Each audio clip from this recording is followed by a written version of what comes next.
Assalamualaikum warahmatullahi wabarakatuh. Baik pemirsa Davika TV, pada kesempatan kali ini saya Rina Permatasari berkesempatan untuk memandu tausiah yang akan disampaikan oleh Kak Yuni Novita dengan tema kita hari ini, masa depan yang glowing. Jadi yang glowing itu bukan hanya wajah ya pemirsa, ternyata masa depan juga harus glowing ya. Nah, membahas tentang masa depan, kita sebelumnya tanya-tanya dulu sama Umi atau kakak ya, kakak Yuni karena memang masih muda, jadi kita panggilnya kakak saja. Kak Yuni, masa depan yang glowing, seperti apa sih maksudnya? Ya. Baik, terima kasih Mbak Rina. Ya, Assalamualaikum warahmatullahi wabarakatuh. Alhamdulillahirrabbilalamin. Wassalatu wassalamu ala asrafil anbiya'i wal mursalin wa ala alihi wa sahbihi ajma'in, amma ba'du. Rabbi shrah li sadri wa yassir li amri wahlul 'uqdatam min lisani yafqahu qawli. Ya, sebelumnya saya memperkenalkan diri dulu ya. Nama saya Yuni Novita. Saya basicnya sebagai guru ya. Saya mengajar di salah satu TK di Lampung Tengah. Oke, kalau boleh tahu TK mana nih? TK Bayangkari di daerah di Polres di Gunung Sugi ya. Oh, Gunung Sugi. Iya. Sudah lama di sana Kak Yuni? Alhamdulillah masuk tahun ketiga ngajar. Masya Allah, luar biasa. Baik, hari ini kita bahas tentang masa depan yang glowing. Iya. Jadi kenapa sih ngambil tema ini gitu ya? Pasti kan ingat ya, kita ini Mbak Rin tuh pernah ya mengalami masa remaja. Iya, betul. Masa remaja, masa-masa yang ya kata orang tuh harus banyak pengalaman, harus banyak belajar, berproses pun di sana gitu ya. Nah, makanya di masa inilah kita itu harus mempersiapkan gitu ya. Karena walaupun kita nggak tahu nih masa depan kita tuh mau seperti apa, tetapi kita sebagai manusia itu punya ranah untuk mengatur gitu ya, mengatur masa depan kita ke depan tuh seperti apa gitu. Nah, kalau bagi anak-anak remaja gitu ya, kalau ditanya sekarang mau masa depannya seperti apa sih? Kalau Mbak Rina dulu punya cita-cita tuh apa pas masih remaja gitu? Pas masih remaja itu pengen punya usaha sendiri. Oh gitu ya. Berdiri di kaki sendiri. Oh gitu. Bisa. Pasti yang pengennya yang glowing gitu ya? Iya. Oh. Bisa ngebagiin orang tua. Iya betul. Nah makanya tema kita ini masa depan yang glowing. Buat anak-anak remaja tuh setidaknya gitu ya pasti menginginkan yang glowing itu bukan cuma muka gitu. Betul tadi kata Mbak Rida, bukan cuma muka tetapi memang masa depan tuh harus glowing. Gitu. Nah seperti itu. Oke, jadi memang kita harus memiliki masa depan yang glowing atau masa depan yang cerah ya. Dan memang harus disusun dari sekarang, ditentukan ke depannya mau seperti apa. Kemudian memang semua ini harus direncanakan sematang mungkin agar masa depan yang kita jemput juga benar-benar sesuai dengan harapan kita, glowing ya. Oke, Kak Yuni, bagaimana mimpi besar yang seharusnya remaja siapkan? Yang pertama sih remaja itu memang pertama harus memiliki dulu ya, memiliki keinginan untuk mempunyai masa depan yang glowing. Karena keinginan atau cita-cita gitu ya, suatu mimpi besar yang kita punya gitu ya, itu kenapa sih kita harus punya? Ya pasti karena agar kita tuh punya arah hidup. Kalau misalnya kita nggak punya sebuah cita-cita ataupun mimpi besar yang akan dituju, ya kita akan lontang-lantung gitu ya, hidup gini-gini aja gitu ya. Makanya kita tuh sebagai manusia harus menargetkan satu gitu, menargetkan satu apa sih tujuan hidup gitu. Bukan hanya tujuan ketika misal anak SD ya lulus SD gitu kan tujuannya, SMP lulus SMP, SMA lulus SMA. Nah, ranah mulai masuk kehidupan yang umum itu kan mulai setelah lulus SMA ya gitu. Makanya anak-anak tuh harus diarahkan gitu dari SD, SMP. Kadang kalau orang tua kan ngarahin dari TK ya, dimasukin TK favorit, terus SD nanti ditanya lagi cita-citanya apa, SMP ditanya lagi cita-citanya apa, SMA pun masih ditanya ya gitu. Bahkan kuliah pun masih ditanya gitu. Ada yang bisa langsung menjawab gitu ya, oh saya mau jadi dokter, jadi polisi atau jadi apapun gitu. Nah Tapi ada juga yang bingung, sampai kuliah pun bingung. Saya ini mau jadi apa sih gitu?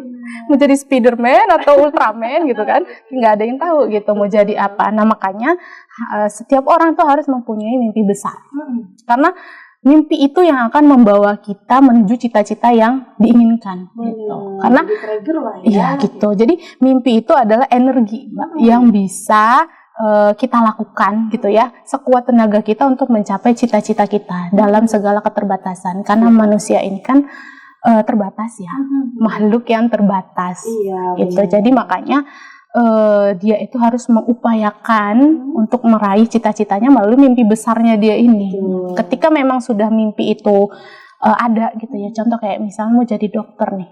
Nah, cita-citamu jadi dokter itu nggak bisa diraih kalau kita cuma duduk aja kan ya, gitu. Harus ya belajar, harus sekolah gitu kan, dan sekolah pun ada tantangannya lagi nanti gitu ya. Harus harus ada persiapan gitu ya, persiapan biaya gitu kan. Nah, mana yang namanya pendidikan kan tidak murah ya Mbak, sekarang pendidikan tidak murah, jadi memang harus ada persiapan. Nah, makanya mimpi besar itu sama seperti ambisi gitu. Ketika memang dalam diri kita punya ambisi, punya mimpi besar, apa gini nih, tujuan goals hidup kita gitu ya, ya kita harus berproses gitu, harus menjalankannya dengan baik gitu. Betul banget. Namanya masa depan itu seperti kita habis gajian, lagi kerja. Nanti kalau gajian pengen beli ini. Jadi kalau begitu sudah gajian, kita pasti menuruti keinginan kita seperti itu dengan masa depan ya. Iya begitu. Oke, untuk sejauh ini membahas masa depan, ini punya masa depan? Oh punya. Maksudnya ini ya sebuah cita-cita gitu ya, sebuah cita-cita.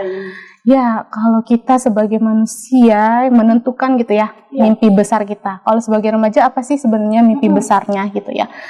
Ya, kalau kita secara makhluk gitu ya, harusnya tujuan mimpi besar kita itu adalah satu, bisa bermanfaat untuk banyak orang gitu ya. Lalu memang yang paling utama selain bermanfaat untuk orang, ya kita harus tujuannya apapun yang kita tuju itu harus mencapai ridhonya Allah gitu. Harus mencapai ridhonya Allah. Karena memang tujuan kita kan juga ke sana ya. Kita semua pasti punya finish yang sama. Jadi jangan sampai kita merugi di dunia dan memiliki set ending nantinya. Oke deh. Baik pemirsa Davika TV, kita break sejenak, kita akan lanjutkan kembali tema kita hari ini, masa depan yang glowing.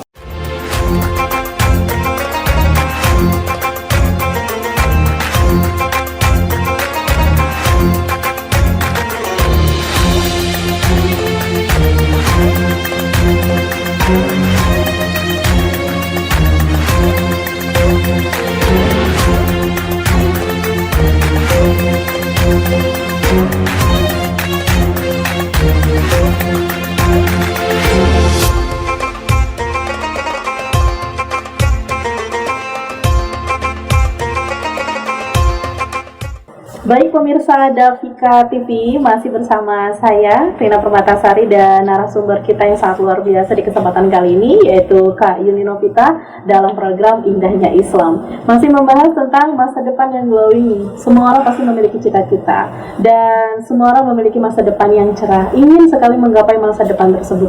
Bagaimana mencapai masa depan tersebut ya, pastinya tidak gampang ya Kak Yuni ya, pasti butuh usaha dan juga doa. Masih dengan pertanyaan sebelumnya, yaitu bagaimana mimpi besar yang seharusnya remaja siapkan. Jadi bukan remaja yang menghabiskan waktunya sia-sia, tapi harus memanfaatkan waktu remaja sebaik mungkin. Jadi seperti apa mimpi besar yang harus disiapkan? Mari kita kembali dilanjutkan oleh Kak Yuni ya. Terima kasih ya. Jadi tadi pertanyaan kita sampai di yang bagaimana ya, bagaimana seharusnya remaja itu mempunyai mimpi yang besar gitu ya, seperti apa? Yang pertama kita pasti akan kembali lagi ke pengertian gitu ya, mimpi besar itu apa sih gitu ya. Mimpi besar itu ya sesuatu yang kita lakukan untuk menuju cita-cita kita gitu ya, ambisi kita untuk menuju cita-cita tadi gitu. Tapi harus kembali lagi ke pertanyaan pada diri sendiri Mbak. Mimpi besar seperti apa yang diinginkan gitu. Karena kalau kita bahas sebagai remaja, apalagi kita seorang muslim ya gitu, dan kita itu dipahamkan memang dari kecil setelah dunia ini nanti ada lagi loh hal lain gitu ya, kehidupan lain, maksudnya bukan kehidupan seperti di dunia, kehidupan akhirat gitu. Makanya kekal di sana ya. Iya betul. Makanya kita harus kembali lagi ke pemikiran akidah yang utama gitu ya. Bagaimana posisi kita sebagai seorang muslim. Ketika kita itu seorang muslim, berarti orientasi mimpi besar kita tuh bukan hanya sekedar materi atau duniawi gitu. Jadi mimpi yang harus kita bawa ini, yang kita capai ini ya harus sampai ke akhirat gitu. Seorang muslim tuh harus mempunyai jiwa yang pola pikirnya gitu ya. Pola pikirnya tuh ya dengan Islam gitu.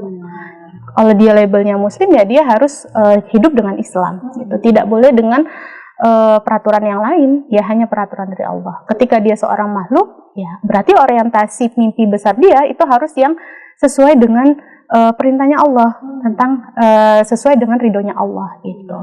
Nah, baru kita nanti bisa nih menentukan mimpi besar seperti apa sih yang harusnya kita tuju gitu. Kalau belajar gitu ya dari para sahabat Rasulullah, para ulama gitu ya, para imam besar, mereka tuh punya mimpi besar kok, punya ambisi untuk ke tempat posisi mereka yang sekarang. Kita ambil contoh seperti dulu kisahnya Muhammad Al-Fatih. Pasti sudah tahu dong ya, siapa orang muslim yang tidak tahu seorang Muhammad Al-Fatih gitu ya, penakluk Konstantinopel gitu kan, penakluk bangsa yang besar gitu ya. Dan beliau gitu ya menjadi penakluk itu bukan tiba-tiba hari ini anak-anak besok udah naklukin, enggak Mbak gitu ya. Beliau itu menyiapkan gitu ya. Beliau tuh punya ambisi, mimpi besar. Makanya sampai beliau itu bisa menjadi penakluk Konstantinopel gitu ya. Kalau dari sejarah itu sudah dikasih tahu. Dulu waktu kecil Muhammad Al-Fatih itu sudah dicekokin oleh orang tua dan gurunya itu tentang hadisnya Rasulullah, bahwa nanti 100 tahun ke depan itu akan ada seorang panglima yang dia itu akan menaklukkan kota Konstantinopel gitu. Karena dulu ya ada dua peradaban besar, Konstantinopel sama Bizantium gitu ya, ada dua gitu. Jadi yang di hadis itu dikatakan nanti ada yang bisa menaklukkannya gitu ya. Nah, ini yang ditaklukkan oleh Muhammad Al-Fatih adalah Konstantinopel gitu ya. Itu dari kecil Muhammad Al-Fatih itu sudah dibimbing sama gurunya. Jadi udah dicekokin hadis tentang Rasulullah gitu ya, terus dikasih tahu bagaimana sih jadi panglima yang besar yang akan bisa menaklukkan kota Konstantinopel itu sih yang seperti apa, yang pasti bukan yang joget-joget TikTok kata Mbak Rina tadi. Kalau joget-joget itu nggak akan bisa menaklukkan kota besar gitu kan, pasti iya pasti ya udah gitu. Jadi bagaimana mempersiapkan diri meraih mimpi besarnya gitu ya, yaitu tadi semua itu harus bersinergi, orang tua, guru gitu kan, bahkan dirinya sendiri pun harus bersinergi dengan yang lainnya gitu ya. Seperti Muhammad Al-Fatih gitu ya, dia sadar bahwa dia itu punya mimpi besar untuk menaklukkan Konstantinopel. Akhirnya yang dia lakukan apa? Proses yang dia lakukan tuh apa? Ya dia mempersiapkan dirinya sebagai panglima gitu, dia mempersiapkan dirinya sebagai panglima. Kayak ya dia harus tahfiz, belajar menghafal Al-Quran, menyiapkan jiwa raganya. Yang namanya panglima kan punya bawahan ya Mbak. Nah prajurit itu kan harus disiapkan. Prajurit itu bagaimana dia ngikutin panglimanya gitu. Jadi Muhammad Al-Fatih ini tanggung jawabnya besar gitu, pada diri sendiri, pada kaum muslimin, pada prajurit. Nah makanya kalau dia hanya sebatas remaja yang biasa aja, cuman sekolah belajar pulang udah gitu, terus main HP, yang nggak akan bisa dia menaklukkan gitu ya Konstantinopel. Makanya sudah disiapkan oleh orang tuanya, disiapkan oleh gurunya, dan dirinya pun mempersiapkan diri. Saya akan menaklukkan kota Konstantinopel gitu. Akhirnya itu kota tertaklukkan kan oleh beliau dengan segala strategi perangnya. Bayang pun gitu ya, bukan bayangkan, bayang pun gitu ya, bahwa Muhammad Al-Fatih itu strategi perangnya sangat hebat Mbak. Di umurnya yang ke-24 tahun kita, Mbak Rina 24 tahun menaklukkan apa? Belum jadi apa? Iya, Muhammad Al-Fatih 24 tahun sudah menaklukkan kota besar gitu kan. Bisa menaklukkan kota besar gitu. Jadi dengan segala strateginya yang sudah dia pelajari dari kecil gitu ya. Ya itu akhirnya buah manis yang dia yang dia tangkap gitu kan ya, penaklukan kota tersebut. Makanya dari contoh tersebut ya banyak sih tauladan yang teman-teman atau anak-anak remaja itu bisa pelajari dari kisah para sahabat. Salah satunya Mus'ab bin Umair Mus'ab bin Umair itu adalah sahabat yang masuk Islam. Dia itu turunan bangsawan, Mbak. Ketika dia masuk ke dalam Islam, dia meninggalkan darah bangsawannya, hidup sederhana di Madinah, gitu kan. Bahkan pencapaian tertingginya Mus'ab bin Umair itu bisa mengislamkan suku di Madinah. Madinah itu dulu sukunya Aus dan Khazraj. Itu diislamkan oleh Mus'ab bin Umair gitu. Jadi pencapaian umur 22 tahun. Wah, masih muda. Mudah-mudahan Mbak, kalau kita belajar kisah tuh banyak Mbak, Mus'ab bin Umair, Muhammad Al-Fatih, terus ada yang terbaru nih yang kalau masa sekarang ya, ada imam besar di Masjidil Haram itu pun dari kecil dia sudah dididik sama ibunya. Padahal dia itu orang yang biasa aja Mbak, tapi dari kecil ibunya itu selalu mendidik, bagaimana kamu bisa menjadi imam kalau kamu tidak menghafal hafalanmu segala macam. Ada Allah namanya lupa syekh siapa, tapi itu sampai sekarang masih jadi imam di Masjidil Haram. Dan dia cerita di artikel itu, saya dari kecil sudah dididik, dipersiapkan untuk menjadi imam besar. Makanya saya menghafal Quran, memperbaiki bacaan gitu ya, melatih diri saya. Akhirnya beliau itu memimpin sholat di Masjidil Haram itu ketika umur 22 tahun juga. Masya Allah. Sampai sekarang jadi imam. Seperti itu. Ya. Baik pemirsa Davika TV, kita bisa belajar dari 2 kisah, bahkan 3 kisah di usia 22 dan juga 24 tahun bisa menaklukkan dunia ya. Begitu juga Anda semua, jangan pernah berharap aku tidak memiliki masa depan dengan kehidupan gue seperti ini. Mungkin ada orang tua yang memiliki background kurang baik, atau mungkin dari segi finansial atau ekonominya kurang, tapi justru itu menjadikan trigger untuk kita membanggakan orang tua di kehidupan selanjutnya ya. Baik, jangan kemana-mana, tetap di Davika TV.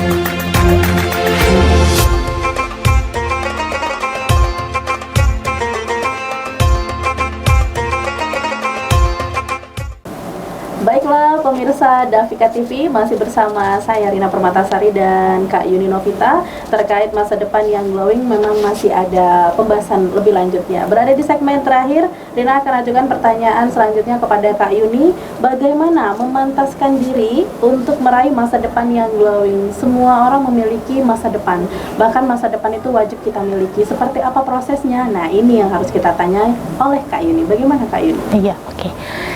Bagaimana ya, kalau ditanya bagaimana itu kan berarti apa yang akan dilakukan gitu ya. Terus bagaimana kita membentuk persepsi kita untuk mempersiapkan masa depan yang glowing tadi. Ya, yang utama ya Mbak, kita sebagai seorang muslim ya harus sadar setiap manusia itu adalah aktor utama dalam perubahan dirinya. Betul. Kalau Mbak Rina mau berubah, bukan berarti aku yang nyuruh gitu kan. Ya, pasti Mbak Rina sendiri yang bergerak. Dan begitupun ya semua orang gitu. Dia adalah aktor utama dalam dirinya. Bukan ibu, bukan ayah, bukan adik, apalagi pasangan gitu ya.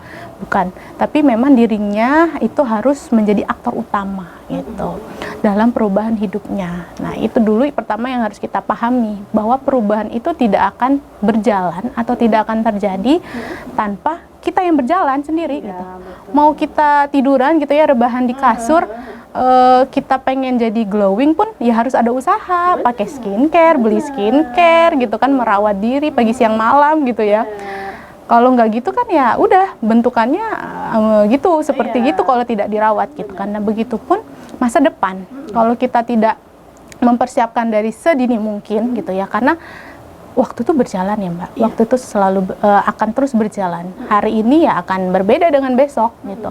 Dan besok pun kita nggak tahu nih mau ada apa gitu ya, karena ya itu tadi, hari ini, hari besok tuh tergantung hari ini yang kita lakukan gitu kan. Terus hari ini itu tergantung persepsi kita sekarang gitu ya. Kalau kita persepsinya aduh hari ini udah deh rebahan aja di kasur, ya udah seharian rebahan seharian gitu. Tapi kalau hari ini misal dari setelah sholat subuh gitu ya, langsung dijalankan agenda. Oh hari ini mau misalkan Mbak Rina mau siaran kan, ya pasti sudah mempersiapkan diri kan ya Mbak ya, itu udah mempersiapkan diri dari berjam-jam sebelumnya gitu. Nah makanya Allah tuh sudah memberitahu kita di dalam Al-Quran surat Ar-Ra'd ayat 11 yang artinya Allah tidak akan merubah keadaan suatu kaum sebelum kaum itu sendiri yang merubah keadaannya gitu. Makanya Allah pun nggak punya kuasa atas diri manusia gitu ya. Maksudnya tuh bukan kuasa yang seperti apa ya, Allah tuh maha kuasa. Maksudnya dalam diri orang itu ketika dia mau berubah harus dari dirinya sendiri, baru Allah akan meridhoi gitu perubahan tersebut. Makanya diri sendiri tuh harus sadar dulu, perubahan masa depan yang cerah, yang glowing itu akan didapatkan ketika diri kita bergerak gitu. Tadi ya bergerak gitu. Lalu pergerakan yang seperti apa gitu ya. Yang pertama kita harus menentukan tujuan yang jelas dulu Mbak. Ada orang yang dari sampai sekarang tuh masih nggak tahu tujuan hidupnya apa, belum jelas gitu ya. Mau jadi apa, mau seperti apa, mau kemana gitu kan. Ada yang kalau kita tanya masih jawabnya seperti itu, ngalur ngidul, nggak tahu, udah ikutin aja kayak air sungai ikutin gitu kan. Waduh bahaya tuh gitu. Orang yang seperti itu ya tidak punya prinsip, tidak punya tujuan dalam hidupnya, itu yang bahaya gitu. Seharusnya kita dasarnya saja nih Mbak ya, seharusnya kita sebagai muslim tuh tahu tujuan kita tuh jangan nggak usah buat cita-cita tinggi dulu deh. Maksudnya kita buat tujuan sebagai muslim biasa dulu. Apa sih yang mau kita capai? Surga kan gitu. Surga, ridho Allah, surga. Jadi ketika kita mau mencapai cita-cita tersebut ya seperti apa yang harus kita lakukan? Gak mungkin dong kita melakukan maksiat gitu ya. Kalau kita belajar Islam, kita sebagai muslim mau mencapai surga, orang-orang yang berdosa, yang bermaksiat itu tidak ada di surga loh gitu. Adanya di neraka gitu. Jadi makanya ya harus bertolak belakang dengan perilaku kita di dunia. Ketika memang kita sadar sebagai muslim nanti akan dihisap dan akan ke akhirat, yang kekal itu di akhirat, ya berarti dalam hidup kita melaksanakan segala kehidupan kita itu harus terikat dengan Islam gitu. Tuh pertama harus memperjelas gitu ya, bukan hubungan doang yang diperjelas ya gitu. Jadi tujuan hidup kita pun harus diperjelas, spesifiknya seperti apa, mau A, B, gitu, jangan campur-campur gitu, karena harus punya pendirian ya. Betul, karena Allah itu menciptakan sesuatu itu dengan jelas, gamblang, laki-laki, perempuan, tidak ada yang gabung gitu. Jadi jangan bingung lagi, jangan abu-abu, harus jelas warnanya gitu. Terus yang kedua itu siap untuk berproses. Nah ini yang biasa. Nah ini ya berproses itu yang jatuh bangun, terguling-guling, terjungkal, lembab dan lain sebagainya. Iya itu. Jadi kita pun harus tahu konsekuensi kita menuju kepada cita-cita tersebut pasti ada proses. Nah proses itu yang harus kita terus ingat. Kita ini sebagai muslim yang tadi harus terikat tadi ya dengan hukumnya Allah, ya berarti harus konsekuensi. Apa ya, kalau kata orang peribahasanya, apa yang kamu tuai, apa yang kamu tanam itu apa yang kamu tuai. Nah begitupun sama proses meraih mimpi gitu ya, meraih cita-cita. Ketika memang ada batu batu yang kerikil gitu ya, batu besar ataupun gunung gitu ya, ketika kita paham asalnya kita, dasarnya bahwa kita ini nanti akan kembali lagi kepada Allah, ya berarti dalam proses itu nggak usah galau banget. Ya memang Mbak ya, dalam proses itulah yang dirasakan gitu ya, galau segala macam. Cuman kita harus balik lagi pahamkan bahwa itu adalah sebuah proses, dan nanti ya udah proses itu akan terlewati kok ketika memang kita mengambil solusi segala permasalahannya dengan Islam gitu. Insya Allah akan terlewati proses tersebut gitu ya. Terus yang ketiga harus banyak mengingat bahwa boleh punya mimpi yang besar, boleh punya mimpi duniawi, akhiratnya juga punya mimpi, silahkan. Tetapi tetap diingat bahwa tidak boleh melakukan segala hal untuk mencapai mimpi tersebut. Maksudnya tuh jangan halal haram hantam gitu. Jangan menghalalkan segala cara untuk meraih. Contoh mau jadi polisi gitu kan, dihantam dengan segala jalan yang ya udahlah, kalau yang bener jalan A, yang B jalan yang nggak bener, ya udah lewat B aja, yang penting capai gitu ya, tercapai. Jangan seperti itu. Jadi memang harus kita kembali lagi, semua ini nanti akan kembali kepada Allah gitu ya. Semua itu akan dihisap. Jadi makanya apa yang kita lakukan di dunia itu akan dipertanggungjawabkan. Ya makanya apa yang kita lakukan untuk mencapai cita-cita tersebut nanti akan dipintai pertanggungjawaban sama Allah. Benar. Gitu. Makanya harus banyak mengingat. Iya. Baiklah pemirsa Davika TV, menarik sekali pembahasan kita hari ini, masa depan yang glowing. Semoga kita memiliki masa depan yang glowing dan kita bisa meraih masa depan tersebut. Di sesi terakhir ini, kesimpulan dari Kak Yuni apa nih? Ya, kesimpulannya bagi para remaja gitu ya, karena waktunya itu masih panjang gitu ya. Kalau kita lihat sih masih panjang, tapi ya namanya hidup dan mati itu hanya Allah yang tahu. Betul. Tapi setidaknya kita mempersiapkan, udah menentukan nih tujuan kita kemana gitu ya. Lalu kita harus mempunyai kemuliaan mimpi yang mulia gitu, karena kita mempunyai mimpi untuk bisa bermanfaat bagi orang banyak gitu ya, meraih ridhonya Allah, itu adalah sebuah mimpi besar seorang muslim. Jadi silahkan banyak-banyak belajar Islam, banyak-banyak mencari ilmu agar dalam berproses ini tadi gitu ya, berproses mencapai mimpi tadi tidak sia-sia dan tidak melakukan sesuatu yang Allah benci. Benar, Gitu. tidak menghalalkan segala cara untuk mendapatkan mimpi tersebut. Ya ini ya. Seperti Baik, itu. terima kasih Kak Yuni atas waktunya. Baiklah pemirsa Davika TV, tuntas sudah kebersamaan kita di program Indahnya Islam kali ini. Saya Rina Permatasari dan Yuni Novita mohon undur diri. Bangga menjadi muslim, bangga menjadi muslimah karena indahnya Islam. Wassalamualaikum warahmatullahi wabarakatuh.